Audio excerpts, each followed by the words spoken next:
Les murs de la prison de Rive-Noire étaient conçus pour contenir les corps, mais ils n'avaient aucun pouvoir sur les liens du sang. Adrien, un escroc charismatique, et Thomas, son frère jumeau, un comptable méticuleux, ne partageaient pas seulement un visage, mais un destin. Séparés par une vitre blindée, ils ont mis en scène l'illusion la plus audacieuse de leur vie, un simple échange. L'un est sorti pour reconquérir sa vie, l'autre est resté pour jouer le rôle de sa vie. Voici comment un homme innocent a disparu à la vue de tous, devenant le prisonnier parfait. Si vous aimez les histoires de sacrifices, de ruses et de liens fraternels indestructibles, n'oubliez pas de liker et de vous abonner. Adrien Valois était un artiste de l'illusion. Son médium n'était ni la peinture ni l'argile, mais la confiance humaine. C'était un escroc de haut vol, un homme dont le charme était une arme aussi redoutable que son intellect. Il avait bâti un empire éphémère sur des promesses en l'air et des investissements fictifs, trompant des gens qui, pour la plupart, avaient les moyens de perdre ce qui leur prenait. Mais même le plus grand des magiciens finit par rater un tour. Une transaction de trop, un partenaire trop gourmand qui l'a trahi, et l'illusion s'est effondrée. Adrien s'est retrouvé condamné à 10 ans de prison ferme à Rive-Noire, une forteresse moderne réputée inviolable. À l'extérieur, son jumeau identique, Thomas, vivait une vie qui était le reflet inverse de la sienne. Thomas était comptable. Il vivait dans un monde de certitudes, de bilans équilibrés et de déclarations fiscales. Il était la prudence incarnée là où Adrien était l'audace. Il était l'ordre là où son frère était le chaos. Pourtant, malgré leurs différences abyssales, le lien qui les unissait était absolu. Orphelin depuis l'adolescence, ils n'avaient qu'eux-mêmes. Thomas avait passé sa vie à réparer les pots cassés par Adrien, à payer ses dettes, à le tirer de situations impossibles. Mais cette fois, Adrien était tombé trop bas. Thomas ne pouvait rien faire, si ce n'est lui rendre visite chaque semaine, fidèlement. Ces visites étaient une torture. Elles se déroulaient dans le parloir sans contact, une salle stérile où une épaisse vitre blindée séparait le monde des prisonniers de celui des vivants. Ils se parlaient via des interphones, posant leurs paumes sur la vitre, le seul contact possible étant celui, froid et illusoire, de leurs reflets superposés. C'est lors de l'une de ces visites, environ 1 an après l'incarcération d'Adrien, que l'idée a germé. Adrien, le visage plus émacié mais les yeux toujours aussi vifs, a présenté son plan non pas comme une folie, mais comme une équation logique. « Écoute-moi, Tom », avait-il murmuré dans l'interphone, son regard intense fixant son frère. « Je n'ai pas été juste trahi. J'ai été piégé. Le type qui m'a dénoncé, un certain Kessler, a non seulement pris tout l'argent, mais il a fabriqué des preuves pour me faire porter le chapeau pour ses propres crimes. Il a des documents, des enregistrements. Si je reste ici, je ne pourrai jamais le prouver. Ils ne m'écouteront jamais. Mais si j'étais dehors… » Thomas secoua la tête, le cœur battant. « C'est de la folie, Adrien. C'est impossible. Impossible. Regarde-nous, Tom. Nous sommes la même personne. Le même visage, la même voix, la même démarche. J'ai passé 1 an à étudier chaque routine, chaque gardien. Je sais comment ça marche. Toi, tu es l'homme le plus méticuleux que je connaisse. Tu peux apprendre ma vie ici. Tu peux le faire. Tu as toujours été meilleur que moi pour suivre les règles. » Le plan était d'une simplicité diabolique. Pendant une visite, ils échangeraient leurs vêtements. Thomas prendrait la place d'Adrien, et Adrien sortirait, se faisant passer pour Thomas. Adrien aurait alors le temps de trouver Kessler, de récupérer les preuves de son innocence et de tout révéler. Thomas ne serait en prison que quelques semaines, 1 mois tout au plus. Ce serait leur plus grande illusion, leur chef-d'œuvre. Thomas était terrifié. Tout en lui criait de refuser. C'était illégal, dangereux, insensé. Mais il a regardé le visage de son frère, le même que le sien, et il y a vu une lueur de désespoir qu'il n'avait jamais vue auparavant. Adrien n'était pas seulement un escroc, il était son frère, la seule famille qui lui restait. Et pour la première fois, Adrien ne lui demandait pas de l'argent ou de mentir pour lui. Il lui demandait de le sauver, de lui offrir une chance de justice. Thomas, l'homme de chiffres et de règles, allait devoir prendre la décision la plus irrationnelle de sa vie. Il a posé sa main sur la vitre, et son reflet, Adrien, a fait de même. Dans le silence du parloir, il a hoché la tête. L'illusion était en marche. La semaine qui a précédé le jour de l'échange fut la plus longue de la vie de Thomas. Chaque nuit, il était assailli par des cauchemars où les portes de la prison se refermaient sur lui pour l'éternité. Le jour, il passait des heures avec Adrien au téléphone, les appels étaient limités et surveillés, mais ils utilisaient un langage codé, des souvenirs d'enfance pour masquer leurs instructions. Adrien lui a tout appris. La routine de la prison, seconde par seconde. Le nom de chaque gardien, leurs habitudes, leurs tics. Le nom des détenus importants dans son bloc, qui respectait, qui évitait.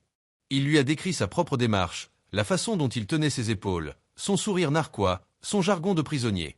Thomas, le comptable, a absorbé chaque détail, créant des feuilles de calcul mental, mémorisant des schémas de comportement comme il mémorisait des codes fiscaux. Adrien lui a même décrit les cicatrices sur son propre corps, des souvenirs de ses frasques passées, au cas où. Une petite entaille au-dessus du sourcil gauche, une brûlure de cigarette sur l'avant-bras. Heureusement, Thomas avait une cicatrice similaire au sourcil depuis l'enfance, et l'autre était facilement dissimulable. Le plus grand défi était l'attitude. Thomas devait éteindre sa propre personnalité, calme, réservée, presque effacée, et allumer celle d'Adrien, confiante, arrogante, toujours en contrôle. C'était un rôle d'acteur pour lequel il n'avait jamais auditionné. Le jour J, Thomas s'est habillé avec un soin méticuleux. Il portait des vêtements presque identiques à ceux qu'Adrien portait lors de sa dernière visite, des vêtements civils simples que la prison rendait aux visiteurs. Un jean, un t-shirt gris, un sweat à capuche noire. Il est arrivé à Rive-Noire, le cœur battant si fort qu'il craignait que les gardes ne l'entendent. Il a passé les contrôles de sécurité, sa nervosité mise sur le compte de l'émotion de la visite. Il s'est assis dans la cabine du parloir. Quelques minutes plus tard, Adrien est arrivé de l'autre côté de la vitre, escorté par un gardien. Il portait l'uniforme orange de la prison. Il s'est assis, a décroché l'interphone, et a offert à Thomas son sourire signature, un mélange de charme et de défi. Mais ses yeux trahissaient une tension immense. Leur conversation a commencé normalement. Des nouvelles de l'extérieur, des banalités. Mais leurs mots étaient parsemés de codes. « Tu te souviens de l'été 98 » signifiait « le gardien du couloir est distrait ». « Maman aurait détesté ce temps » était le signal pour « prépare-toi ». Leur plan reposait sur un seul point faible dans le système de Rive-Noire. Pendant le changement de garde de la mi-journée, il y avait une fenêtre de 90 secondes où le gardien supervisant le parloir était seul et souvent distrait par le passage de ses collègues. À 14h28, Adrien a dit la phrase clé « La vieille horloge du grand-père est toujours en retard ». C'était le signal. Au même moment, de l'autre côté du couloir, le bruit du changement de garde a commencé. Le gardien du parloir a tourné la tête pour échanger quelques mots avec un collègue. C'est là que l'impensable s'est produit, avec une vitesse et une synchronisation chorégraphiées. Adrien, de son côté, a fait semblant de laisser tomber son combiné. En se penchant, il s'est glissé sous la petite table de sa cabine, un espace exigu à peine visible. Simultanément, Thomas a fait de même, prétextant un lacet d'effets. Pendant une seconde, les deux cabines semblaient vides. Puis, Thomas s'est relevé, mais du côté d'Adrien, attrapant le combiné de la prison. Et Adrien s'est relevé du côté de Thomas. Ils avaient répété le mouvement des dizaines de fois dans leur tête. En un éclair, leur monde avait basculé. Adrien, le visage impassible, a raccroché son combiné, s'est levé et a marché vers la sortie des visiteurs. Son cœur battait à tout rompre, mais sa démarche était celle de Thomas, légèrement plus raide, plus hésitante. Chaque pas était une torture. Il a salué le gardien d'un signe de tête timide, exactement comme son frère l'aurait fait. Le gardien, distrait, lui a rendu son signe de tête et lui a ouvert la porte. De l'autre côté de la vitre, Thomas était maintenant assis à la place d'Adrien. Il a attendu quelques secondes, puis a frappé à la porte de sa cabine. Le gardien est venu. Thomas a levé les yeux, arborant le sourire narquois qu'il avait tant pratiqué. « J'ai fini » a-t-il dit, sa voix légèrement plus rauque, imitant l'intonation de son frère. Le gardien a ouvert, l'a menotté et l'a reconduit vers le bloc cellulaire. Le cœur de Thomas menaçait d'exploser. En marchant dans les couloirs froids, le poids de l'uniforme orange sur ses épaules, il a réalisé l'énormité de son acte. Il n'était plus Thomas Valois, comptable. Il était Adrien Valois, détenu 734. L'échange avait réussi. L'illusion était parfaite. La porte de la cellule s'est refermée derrière lui avec un bruit métallique final, et pour la première fois de sa vie, Thomas était complètement seul, piégé dans la vie de son frère. Les premières 24 heures de Thomas à Rive-Noire furent une descente aux enfers sensoriels. Le bruit était constant et agressif, le claquement des portes en acier, les cris résonnant dans les couloirs, le bourdonnement des néons qui ne s'éteignaient jamais complètement. L'odeur était un mélange suffocant de désinfectant, de sueur et de désespoir. Chaque regard des autres détenus était une évaluation, une menace potentielle. Thomas, habitué au silence ordonné de son bureau de comptabilité, se sentait comme un agneau jeté dans une fosse aux lions. Sa seule défense était le masque d'Adrien. Il a passé la première nuit assis sur la couchette dure, repassant en boucle les instructions de son frère. Il a forcé son corps à adopter la posture d'Adrien, épaules en arrière, menton légèrement relevé, une attitude de défi nonchalant. Quand le gardien de nuit a regardé à travers le judas, Thomas a soutenu son regard pendant une seconde avant de se détourner avec un air d'ennui calculé, exactement comme son frère le lui avait conseillé. Chaque geste était une performance. Le premier test est arrivé le lendemain matin, à la cantine. L'air était épais de tension. Thomas a pris son plateau, ses mains tremblant légèrement, et a cherché la table où Adrien s'asseyait habituellement, dans un coin, avec un groupe de détenus qui semblait graviter autour d'un homme massif et balafré nommé Rocco. Adrien l'avait prévenu, Rocco est le chef de file. Ne lui montre jamais de faiblesse, mais ne le défie jamais directement. Il respecte l'intelligence plus que les muscles. Thomas s'est approché, le cœur au bord des lèvres. Il a posé son plateau et s'est assis. Rocco l'a regardé, ses petits yeux scrutateurs. « Alors, Valois, t'as l'air pâle. La visite de ton petit frère t'a secoué ?» La voix de Rocco était graveleuse. Thomas a senti une sueur froide perler sur son front. Il a puisé au plus profond de lui-même pour trouver la voix d'Adrien. Il a esquissé un sourire en coin. Il s'inquiète, c'est tout. Il est du genre à compter les moutons avant de s'endormir. Pas vraiment le même moule, a-t-il répondu, sa voix sonnant étonnamment juste à ses propres oreilles. Un des hommes de Rocco a ricané. C'est sûr que c'est pas toi qui comptes les moutons. Plutôt les billets de banque. Thomas a haussé les épaules, un geste qu'il avait vu Adrien faire 1 millier de fois. Les billets, ça ne fait que commencer. Cet endroit, c'est juste une pause. Un investissement à long terme. La réplique était purement Adrien. Arrogante, pleine de promesses, elle transformait la prison en une simple étape dans un plan plus vaste. Rocco l'a observé un instant, puis a hoché la tête, apparemment satisfait. Le test était passé. Thomas a mangé son petit déjeuner sans en sentir le goût, chaque bouchée difficile à avaler. Il avait survécu à sa première interaction. Les jours suivants furent une succession de ces épreuves. Il a dû apprendre à naviguer dans le système complexe de faveurs et de dettes qui régissait la vie des détenus. Il a dû répondre aux questions des gardiens avec l'arrogance habituelle d'Adrien. Un gardien plus âgé, un certain monsieur Durand, qui avait toujours eu une aversion pour Adrien, l'a coincé dans le couloir. « Valois, vous avez l'air différent aujourd'hui. Presque, réfléchi. C'est un nouveau tour que vous nous préparez ?» Thomas a soutenu son regard. « Peut-être que je m'ennuie de vos conversations stimulantes, Durand. Ou peut-être que je réalise simplement que même ici, le temps c'est de l'argent. » Il a fait un clin d'œil et a continué son chemin, laissant le gardien perplexe et agacé. Le plus difficile était la solitude.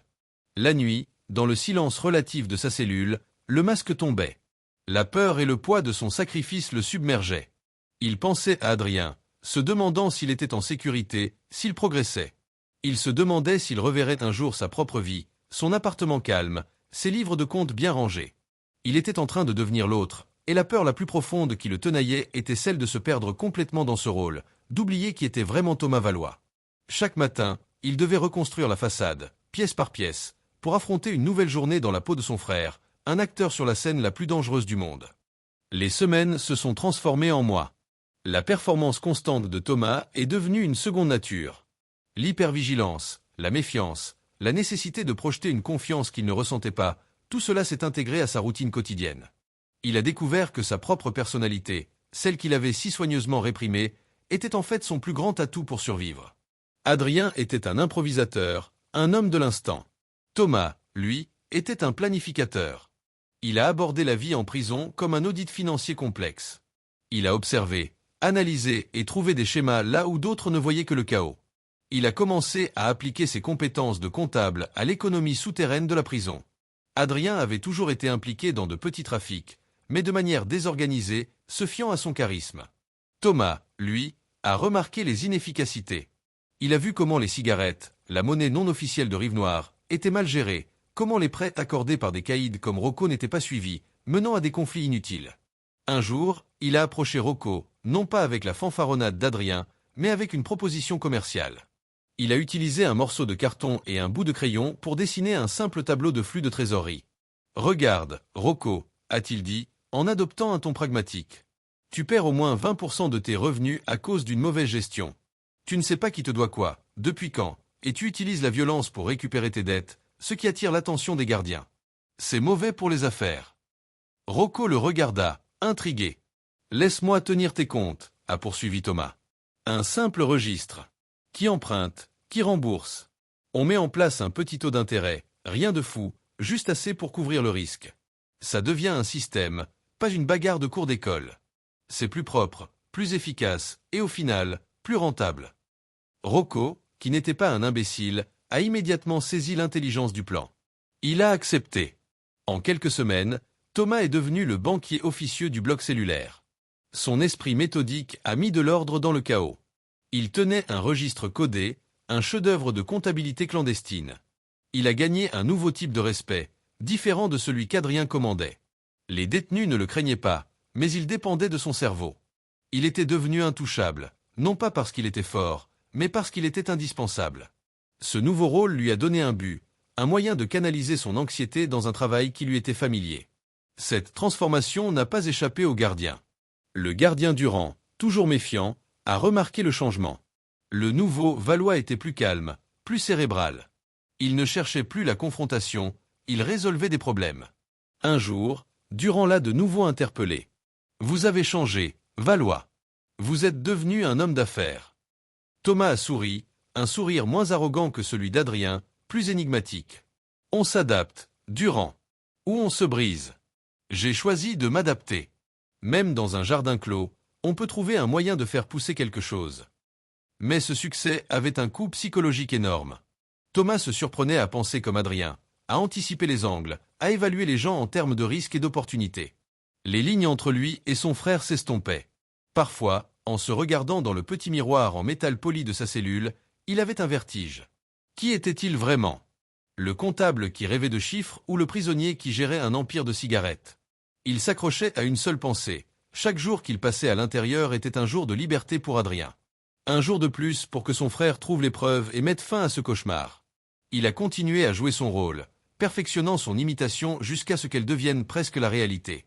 Il était devenu une anomalie, un fantôme dans la machine, un homme qui survivait non pas en étant le plus fort, mais en étant le plus intelligent, appliquant la logique froide des chiffres à la loi brutale de la jungle. Pendant que Thomas se métamorphosait en un stratège respecté derrière les barreaux, Adrien vivait une existence tout aussi éprouvante, mais d'une nature entièrement différente. Sa liberté n'était pas une libération, mais une course contre la montre dans une prison sans mur. Chaque visage dans la foule était un gardien potentiel, chaque sirène de police, le son de sa propre capture. Il vivait sur le fil du rasoir, sachant que chaque seconde de sa liberté était payée par le sacrifice de son frère. Dès sa sortie de Rive-Noire, Adrien avait disparu dans l'anonymat de la grande ville. Il a utilisé une partie de l'argent qu'il avait caché avant son arrestation pour louer une petite chambre miteuse sous un faux nom. Il a coupé ses cheveux, a laissé pousser une barbe et a troqué ses vêtements habituels contre des tenues passe-partout. Il devait devenir un fantôme, tout comme son frère l'était devenu à l'intérieur. Son charisme naturel, son plus grand atout, devait être mis en sourdine. Sa mission était unique et dangereuse, traquer Marcus Kessler, son ancien associé qui l'avait trahi. Kessler était un homme intelligent, prudent, qui avait probablement prévu qu'Adrien chercherait à se venger un jour. Le retrouver ne serait pas facile. Adrien a commencé par ce qu'il faisait de mieux, recueillir des informations. Il a réactivé d'anciens contacts dans le milieu, des informateurs, des petits escrocs qui lui devaient des faveurs. Il a passé des semaines dans des cafés sombres, des bars clandestins, à écouter, à poser des questions indirectes, à assembler les pièces du puzzle de la nouvelle vie de Kessler. Il a appris que Kessler avait quitté le pays juste après la condamnation d'Adrien, pour ne revenir que récemment, pensant la menace écartée. Il vivait désormais sous une nouvelle identité, se faisant passer pour un respectable consultant en investissement. Adrien a finalement réussi à obtenir son adresse, une villa sécurisée dans une banlieue huppée. S'approcher de lui serait un défi. Adrien ne pouvait pas se permettre une confrontation directe. Il n'était pas un homme violent, et une attaque frontale n'aurait fait que l'envoyer directement en prison, anéantissant le sacrifice de Thomas. Il devait utiliser ses propres armes, la ruse, la manipulation, l'infiltration.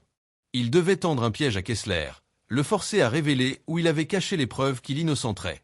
Il a commencé par surveiller Kessler. Pendant des jours, il a observé ses allées et venues, ses habitudes, sa routine. Il a découvert que Kessler avait une faiblesse, une passion pour les œuvres d'art rares. C'était leur ancien terrain de chasse, le domaine où ils avaient monté leurs plus belles arnaques. Adrien a décidé d'utiliser cette passion contre lui. Il a mis en place une nouvelle escroquerie, la plus complexe de sa carrière. Il a créé l'identité d'un collectionneur d'art européen, un vieil aristocrate reclus souhaitant vendre une pièce maîtresse de sa collection privée, un tableau qui, bien sûr, n'existait pas. Il a utilisé ses compétences de faussaire pour créer une provenance parfaite pour le tableau, de fausses lettres, de faux certificats d'authenticité, une histoire crédible qui remonterait à plusieurs siècles. Il a fait fuiter l'information dans le milieu de l'art, sachant que l'appât finirait par atteindre Kessler. Et ce fut le cas. L'appât était trop beau pour que Kessler l'ignore. Il a contacté le représentant du collectionneur, qui n'était autre qu'Adrien, déguisé et utilisant un accent impeccable. Ils ont convenu d'un rendez-vous pour authentifier une partie de la documentation. Le piège était en place. Cette vie de fugitif était un fardeau constant. La solitude était écrasante. Il pensait à Thomas chaque jour, imaginant ce qu'il endurait. La culpabilité le rongeait. Il n'était pas habitué à ce que quelqu'un d'autre paie le prix de ses actions. Cette responsabilité le transformait. L'arrogance et l'insouciance qui le caractérisaient s'effaçaient, remplacés par une détermination froide et une concentration absolue. Chaque risque qu'il prenait n'était pas pour l'adrénaline ou le profit, mais pour son frère. Cette liberté en sursis était plus contraignante que n'importe quelle cellule, car les barreaux n'étaient pas faits d'acier, mais de dette et d'amour fraternel. 6 mois. 183 jours. Thomas avait compté chacun d'entre eux. À l'intérieur de Rive-Noire, sa mascarade était devenue une réalité acceptée. Il était Adrien Valois, le banquier du Bloc C, un homme respecté pour son intelligence froide et sa capacité à naviguer dans les eaux troubles de la politique carcérale. Il avait trouvé un équilibre précaire, un rythme qui lui permettait de survivre. Il n'avait eu aucune nouvelle directe d'Adrien, c'était trop risqué, mais l'absence de nouvelles de sa capture était, en soi, une bonne nouvelle. Il s'accrochait à l'espoir que chaque jour qui passait rapprochait son frère de son but. Cependant, un système aussi rigide et complexe qu'une prison de haute sécurité est vulnérable au plus petit des imprévus, au grain de sable qui peut enrayer toute la machine. Et ce grain de sable, pour Thomas, a pris la forme d'un simple mal de dents. Une douleur lancinante a commencé dans sa molaire inférieure droite, une douleur sourde qui s'est rapidement transformée en une agonie insupportable. Adrien n'avait jamais eu de problème dentaire, mais Thomas, lui, avait une constitution plus fragile. Il a essayé de l'ignorer, de supporter la douleur en silence, mais après 2 jours sans sommeil, le visage enflé, il a dû céder. Il a signalé son problème à un gardien et a été conduit à l'infirmerie. L'infirmerie de Rive-Noire était un endroit fonctionnel mais impersonnel. Le médecin de la prison, un homme fatigué et cynique nommé docteur Lambert, l'a examiné. Un abcès, a-t-il diagnostiqué d'un ton monocorde. Il va falloir l'arracher. On va faire une radio pour vérifier la racine. Thomas a senti une pointe de panique. Toute procédure médicale, aussi mineure soit-elle, était un risque. Les dossiers médicaux étaient une forme d'identité aussi puissante qu'une empreinte digitale. Il pria pour qu'il n'y ait aucune anomalie. Il a été conduit dans une petite pièce où une machine à rayons X vieillotte trônait. La technicienne lui a fait mordre une plaque de plastique et a pris le cliché. Quelques minutes plus tard, le docteur Lambert est revenu, la radio en main, la tenant devant la lumière. Il a froncé les sourcils. « C'est étrange », a-t-il murmuré, plus pour lui-même que pour Thomas. Il a tapoté la radio du doigt. « Votre dossier indique que vous avez eu une fracture de la mâchoire à l'âge de 16 ans. Accident de moto. Il devrait y avoir des traces de la consolidation, une ligne de cale osseux visible ici. Mais il n'y a rien. Votre mâchoire est parfaitement intacte. » Le sang de Thomas se glaça. L'accident de moto. C'était Adrien. Adrien, toujours en quête de sensations fortes, avait emprunté une moto et avait fini dans un fossé. Thomas, lui, n'avait jamais conduit plus vite qu'un scooter. C'était une erreur, un détail qu'ils avaient oublié dans leur préparation frénétique. Un détail enfoui dans un dossier médical poussiéreux, mais un détail qui pouvait tout faire basculer. Probablement une erreur dans le dossier, a tenté Thomas, essayant de garder la voix d'Adrien, assurée et désinvolte. Ces paperasses sont toujours un bazar. Mais le docteur Lambert n'écoutait plus. Une lueur de suspicion s'était allumée dans ses yeux fatigués. Il était un homme de science, un homme de fait. Une radio ne mentait pas. Un dossier médical non plus. La contradiction était là, en noir et blanc. Il a quitté la pièce sans un mot, laissant Thomas seul avec sa douleur dentaire, maintenant éclipsée par une peur bien plus profonde. Le docteur Lambert est allé directement au bureau du directeur. Il a présenté la radio à côté de la copie du dossier médical d'Adrien Valois. « Directeur, nous avons une anomalie », a-t-il dit. « L'homme que je viens d'examiner n'a jamais eu de fracture de la mâchoire. Or, le dossier du détenu 734 est formel. » Le directeur Renaud, un homme pour qui la procédure était une religion, a d'abord haussé les épaules. Une erreur de frappe. Une confusion de dossier. Ça arrive. Peut-être, a insisté Lambert. Mais il y a autre chose. Le dossier d'Adrien Valois mentionne une appendicectomie à l'âge de 12 ans. J'ai vérifié la cicatrice lors de son examen d'entrée. L'homme à l'infirmerie n'a aucune cicatrice d'appendicectomie. Je l'ai vérifié moi-même il y a 5 minutes. Le silence s'est abattu sur le bureau. 2 anomalies. Ce n'était plus une coïncidence. C'était une impossibilité. Le directeur Renaud a regardé le visage du docteur Lambert, puis la radio. Une pensée folle, impensable, a commencé à se former dans son esprit. Il s'est souvenu du frère jumeau. Le visiteur régulier. Le comptable silencieux qui avait le même visage, la même voix. Un frisson a parcouru son échine. Il a attrapé son téléphone et a aboyé un ordre. Bouclez la prison. Personne n'entre, personne ne sort. Et amenez-moi le détenu 734. Tout de suite. Le grain de sable venait de faire grincer les rouages de la machine. Le chef-d'œuvre de l'illusion était sur le point de se fissurer. Lorsque 2 gardiens sont venus chercher Thomas à l'infirmerie, il a su que le jeu était terminé. Leur visage était dur, leurs gestes brusques, dépourvus de la familiarité résignée qu'ils affichaient d'habitude.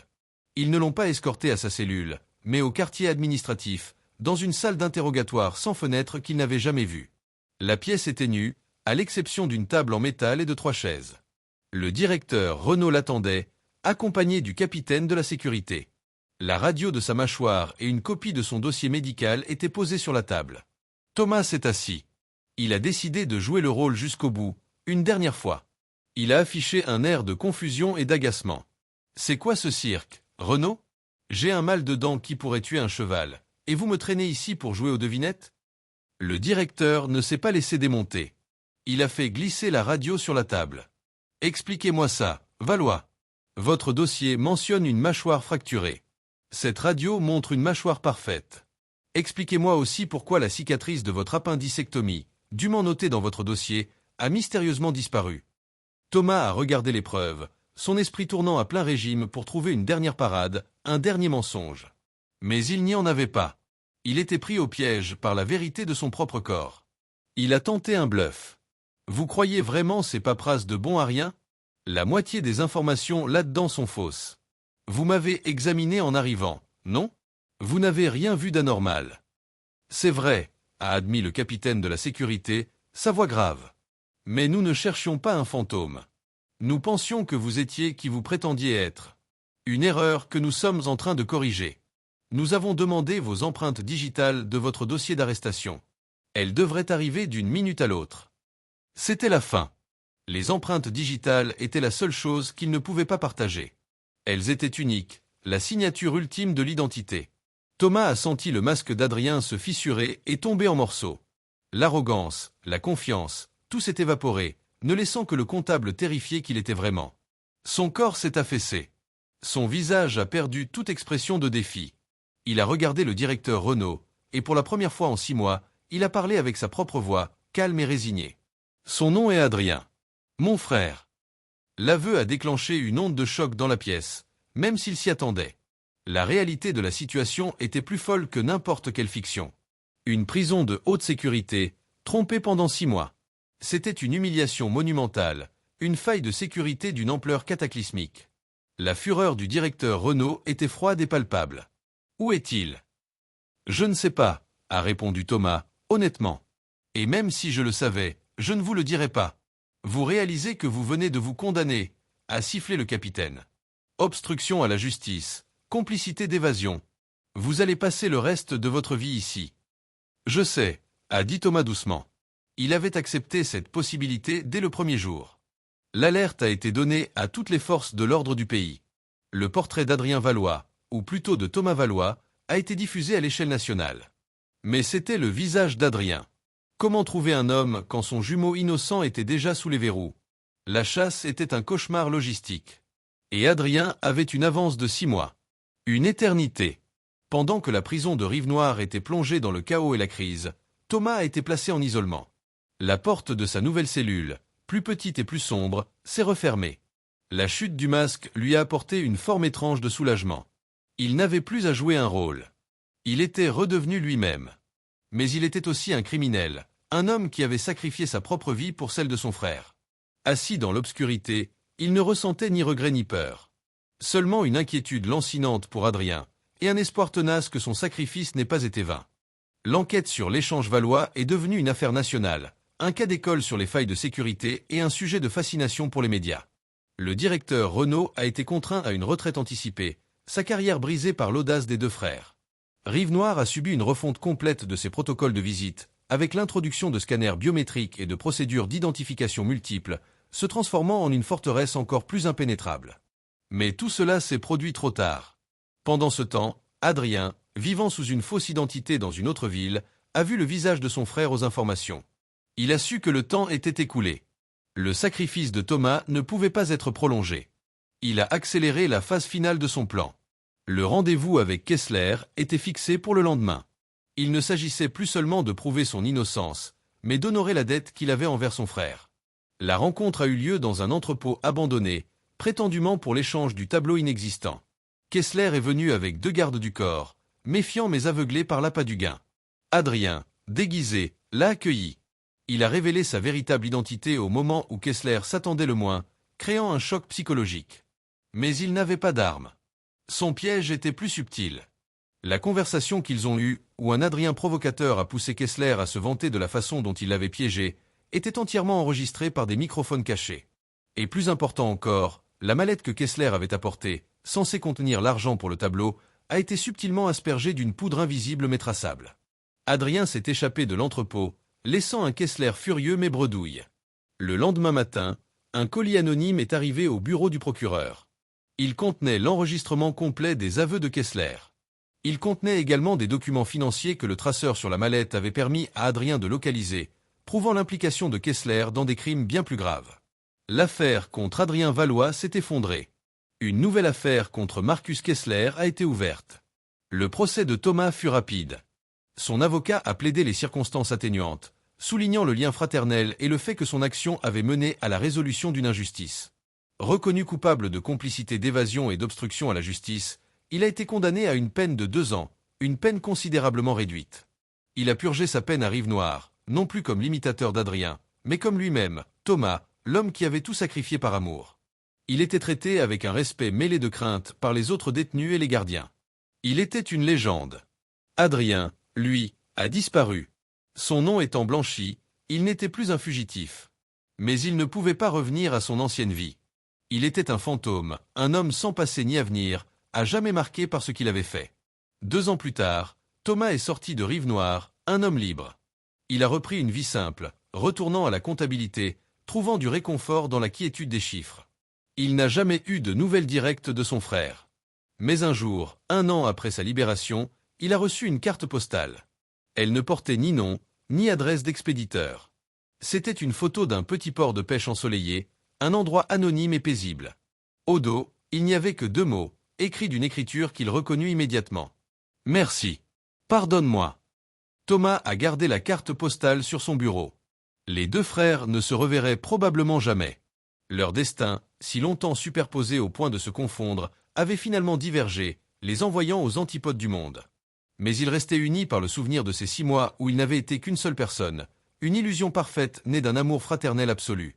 Ils avaient laissé derrière eux une seule trace, l'histoire incroyable de l'échange qui avait trompé le monde, un témoignage silencieux du fait que certains liens ne peuvent être brisés par aucun mur, aucune loi, aucune distance.